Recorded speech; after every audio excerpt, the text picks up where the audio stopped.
अजितदादा म्हणाले होते भाजपच्या फायली काढू. अजितदादांच्या इशाऱ्यानंतर 10 दिवसात हा अपघात झालाय.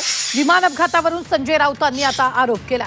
अपघातानंतर जस्टिस लोया प्रकरणाची आठवण झाल्याचं सुद्धा राऊतांनी यावेळी म्हटलेलं आहे.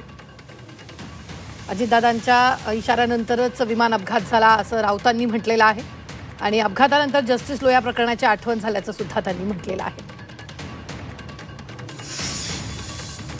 अजित पवारांनी स्वगृही जाणे हा भारतीय जनता पक्षाचा पराभव आहे. देशातल्या राजकारणाला कलाटणी देणारा तो निर्णय ठरला असता आणि भारतीय जनता पक्षाची जी दहशत आहे ती मोडून गेली असती. अजित पवार मागे फिरले असते. तर नंबर 1, अजित पवार जे वारंवार सांगत होते माझ्याकडे भारतीय जनता पक्षाच्या घोटाळ्याची फाईल आहे आणि मी उघड करीन, हे त्यांनी 15 जानेवारीला सांगितलं. हे त्यांनी 15 जानेवारीला सांगितलं आणि पुढल्या 10 दिवसामध्ये त्यांच्या विमानाचा अपघात होऊन त्यांचा मृत्यू झालेला आहे. हे रहस्यमय आहे. मला जस्टिस लोहियाची आठवण येते.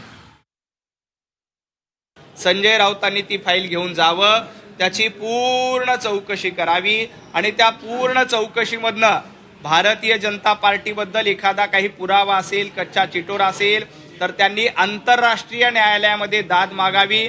गरज असेल तर ट्रम्प यांच्याकडे जावं किंवा आणखी कुणाकडे तरी जावं आणि भारतीय जनता पार्टीवर कारवाईची मागणी करावी. संजय राऊत असं म्हणतात की मला जस्टिस लोहिया प्रकरणाची आठवण झाली.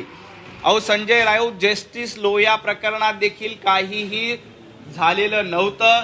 सातत्यानं खोटं नरेटिव्ह पसरवण्याचं काम जस्टिस लोहिया प्रकरणामध्ये देखील केलं.